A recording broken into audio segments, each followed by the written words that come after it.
Good morning and welcome back again mga ka-Zamgel. At ayan na nga 5:30 in the morning, nagising na po ako. At ayan na nga, syempre hindi naman ako yung magka-curl ng hair. At itong batang ito, ayan, dahil nga siya ay magpa-flower girl ngayon sa kanyang ninang. For today's video ay magpa-flower girl si Zamira. So inaayusan na nga siya na Ate Chinchin, pati si Ate Chinchin syempre damay din sa gising namin. Dahil hindi ko naman kaya talaga lahat na ayusin, lalo na pag sarili ko ay aayusin ko din. Woo! Hindi ko nga ba alam guys kung bakit nga yung aking alarm ay hindi tumunog. Diyos ko, buti na lang nandun sa Angel sa kwarto at nagising kami. Kung hindi, nagkataon, Diyos ko, late kami, nakakahiya pa naman. My God, 8 o'clock dapat nandun na kami sa Dolores, pero anong oras na kailangan pa rin namin mag-ayos. At ayan, nililibang-libang na lang ni Zamira ang kanyang sarili habang inaayusan siya. At ako naman ito guys, share ko lang sa inyo ang aking OOTD for today's video. Ayan, syempre nabili ko lang din yan sa TikTok shop guys. So ayan, ngayon nga syempre doon na rin ako nag-check out kasi marami ako nakikita ng magaganda at ayan, kita nga ang aking kamot.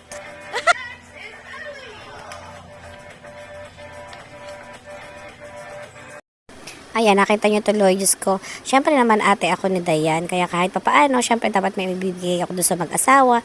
Congratulations again, best wishes sa inyo, newlywed. Ayan, sana is, ewan, ang hirap mag-advise. Pero nakikita ko naman sa inyo na talagang sobrang mahal niyo yung isa't isa. So, continue loving each other, respect, ganun. At sana tumagal kayo hanggang sa pagtanda nyo. At syempre, isusuot ko na nga ang aking mga jewelries from Mikana. Ayan, syempre guys, sinuot ko ang aking earrings from Mikana. At ito naman ang aking watch ay ang aking Minana.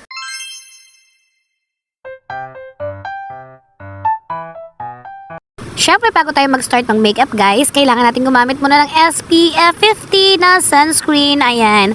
Syempre guys, sunscreen lang talaga yun sa kalam. Before talaga, I never use sunscreen in my face, lalo na nung kabataan ko. But this time, I'm a mom already and I'm getting older. So, I need to protect my face. Ayan. Syempre, kailangan natin paglalabas tayo para ma-protect yung ating face sa araw, sa mga lights. Ganun, kailangan po natin yan. At medyo nagbo-blur na nga ang aking camera. And so far, habang ako yung nagvo-vlog ngayon, ay ang lakas ng ulan. At bumili na rin po ako nitong highlighter. Isang white and para siyang bronze color. So, nakaka-fresh look lang talaga guys. Kasi pwede mo siyang gawing blush on at pwede mong gawin siyang eyeshadow.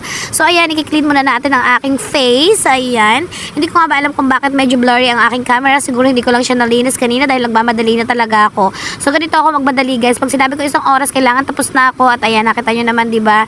Binilend ko lang talaga yung aking sunscreen. At ayan, maglalagay tayo ng concealer. Syempre, kailangan din natin yan. Para naman takloban natin guys ang ating mga eye bags. My God, natulog nga ako parang 12 o'clock na ata or 1 o'clock in the morning. So, kailangan kong gumising ng 5:30 but it's okay. Laban lang guys. Ganun talaga. Pag may lakad ka, tiisin mo yan. Kasi nga, ginusto mong magpuyat. Syempre, hindi naman ako basta nagpupuyat, no? Diyos ko, nag-e-edit po ako ng mga videos. Nakikipag-engage ako. Ganun po talaga ang gawain ng mga content creator. Hindi po kasi ako mayaman, wala po akong sariling taga-engage, mga ganun. So, syempre may admin tayo, pero meron kong mga basic lang po yung mga binibigay ko sa kanya na gawain. At ayan na nga, biblendan natin para lang hanggang leeg, guys. Para naman yung leeg natin ay hindi naman nangungutim habang ang ating mukha ay ang puti naman. Pero ang ganda, diba? Ang lakas ng maka-fresh ng sunscreen. O, sunscreen pa lang yan, guys. Wala pa yung powder. At ayan na nga si Samira, hindi pa rin tapos. Magmamaskara muna tayo. Syempre, para naman mabuhay ang ating mata, importante sa akin to, guys. Kailangan yung mata ko buhay na buhay kahit na inaantok ako. Reflex ko lang din sa inyo guys, na ikakasal nga ngayon ay ang aking pinsan sa ina. Ayan, magkapatid yung mother namin. Actually, si Dayan Laguardia. Shoutout sa'yo, pinsan. Thank you for inviting us. At syempre, naging flower girl din si Sam sa'yo. And ayan, gagamitin na natin ang ating highlighter para sa ating eyeshadow. So, ito try natin guys. Maglalagay lang naman tayo ng konti-konti lang naman dito sa aking eyeshadow. At syempre, kailangan natin siya guys i-blend. So, nakaka-fresh look lang talaga siya. Siguro gagamitin mo lang ito pag may mga lakad ka lang sa labas. Hindi mo na magkailangan guys na mag-full eyeshadow talaga na super loaded. 'Di ba? Ginagamit lang naman yan pag may mga event, pag may mga party, ganun, pag may live ako.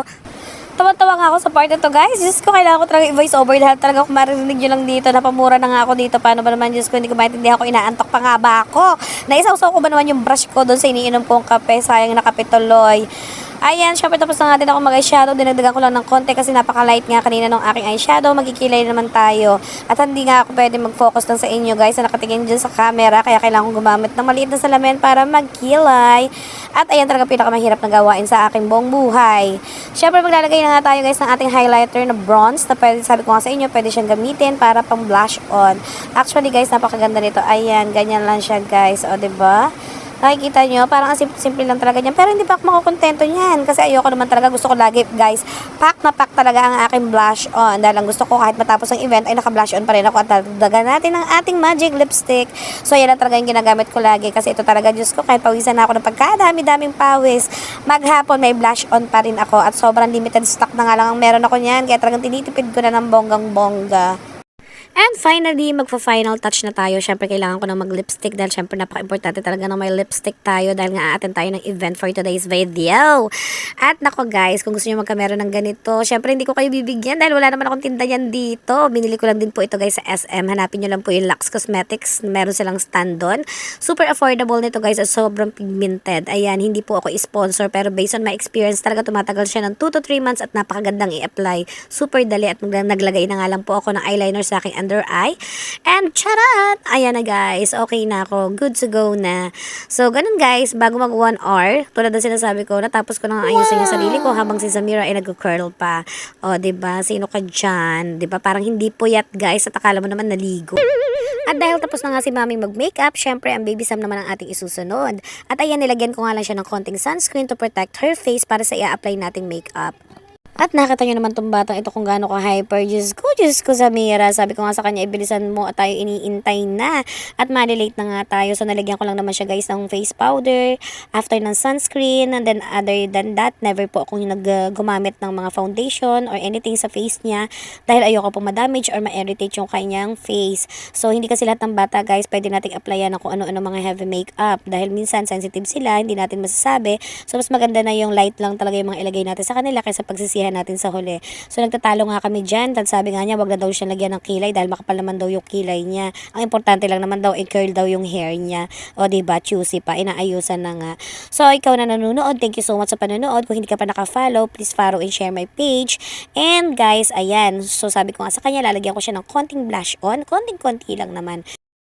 Ayun na nga guys, ayan, late na kami, 7 o'clock na, 8 o'clock. Bago mag-8, dapat nandoon na po kami sa Dolores. So, see you later. Mamaya na ako mag-video. Actually, hindi ko na talaga videohan lahat yung aming mga ganap later. Papakita ko na lang sa inyo kung sino yung ikinasal mamaya. So, yun lang po ang ating get ready with me. At syempre, para sa aking baby na hindi pa rin tapos. Bye! At sa wakas tapos na nga ang batang ito. Diyos ko, antok na antok pa. At lumabas na nga ako dito. Nakita ko si Papa. Nagre-ready na siya ng motor. Thank you, Papa. Without you, hindi tayo makakarating ng maaga sa simbahan. So, syempre, pareho po kami naka-green for today's video. At papasok muna ako sa loob para kaunin si Sam. At nakita ko nga ito si Beboy. Gising na siya. Good morning, Beboy. I love you.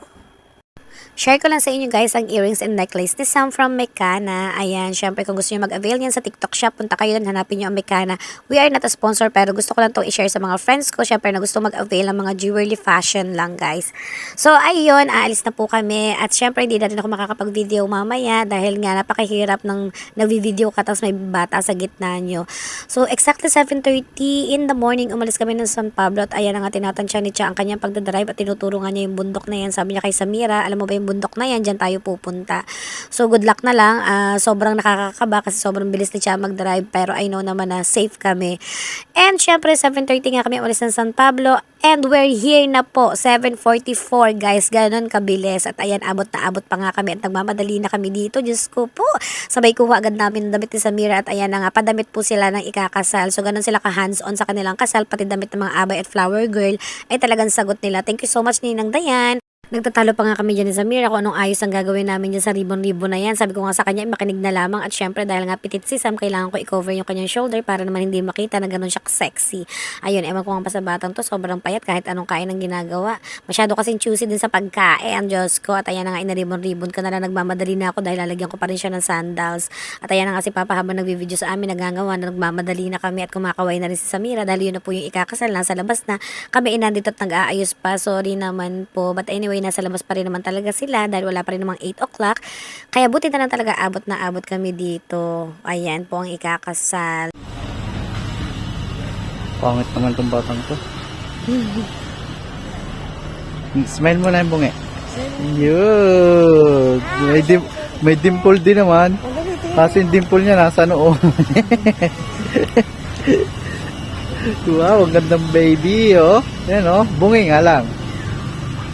Ilang oras na nakatayo sa Ang tagal, oh. Oh my God, guys. Ayan na, papalalakad na! Bababa pa nga sana ako para tulungan si Chano dahil dala niya lahat ng helmet at inayos pa nga niya yung top box. Bigla na lang magpatugtog at papasok na pala si... Oh my God, my mom! My mom, you look so pretty! Nakakatawa nga dito si Baby Sam kasi dati napakamahiyain niya pag mga ganitong event, pero buti na lang ngayon, tinan niyo naman, naglalakad lang siya, nakangiti pa. O diba, parang dead ba dead ma lang, pero kahit kinakabahan na yan siya. Masyado nga ako malayo, pero flex ko lang sa inyo ang groom. Ayan po, hi June, congratulations. Congratulations sa ating bride. Ayan, napakaganda naman, Diyos ko po, sobrang ganda. At ayan po, kasama niya ang kanyang parents. Tawan-tawa nga kami dito kay Tito Eric, palibasa pure Spanish siya at nahihirapan siya mag-English, hindi niya ako naiintindihan masyado. Sabi ko nga, just say hi sa camera. At ito na nga si Samira, nangungulit na naman, sinabihan na nga siya na bawal nga mag-step in doon sa red carpet, pero nangungulit. At ayan, ginapos na kanyang papa sa kanyang tabi. Nag-uusap nga kami dyan guys kasi sobrang pagmamadali namin, di pa kami nagbe-breakfast. Guys, kung makikita nyo, may gupit ako dyan. Ginupitan ko yung sarili ko. Bye-bye! And finally, eto na yun guys, sa pinakahihintay natin, yun, may Kiss the Bride. Sabi nga ni Samira, Mami, manunood talaga ako, titingin talaga ako kala ninang pag you may Kiss the Bride na. Sabi ko, bakit gagawin din ba niya yan? What? Gusto ko muna kayong isama guys, dun sa reception na pupuntahan natin ngayon. Dito po pala ito sa San Mateo, Dolores, Quezon. Ayan guys. Syempre bago ko i-end tong video na to, kailangan makarating din kayo sa reception. Sabi nga kahit anong layo, kahit anong init, basta pagdating sa family, pupuntahan mo talaga. At ito na nga yung bata, inip na. At sabi ko nga sa kanya, kung gutom na siya. At nakakatuwa naman nga dito, pagpasok namin, pinauupo ko siya, sabi niya ayaw daw niya at doon daw siya tatabi sa amin. Gusto ko din po i-congratulate syempre ang Salcedo family, La Guardia family at sa lahat po na nagtulong-tulong para mairaos ang kasal ni Dayan at ni June. Ayan, again pinsan, congratulations sa inyong dalawa at sana syempre patuloy kayong magmahalan.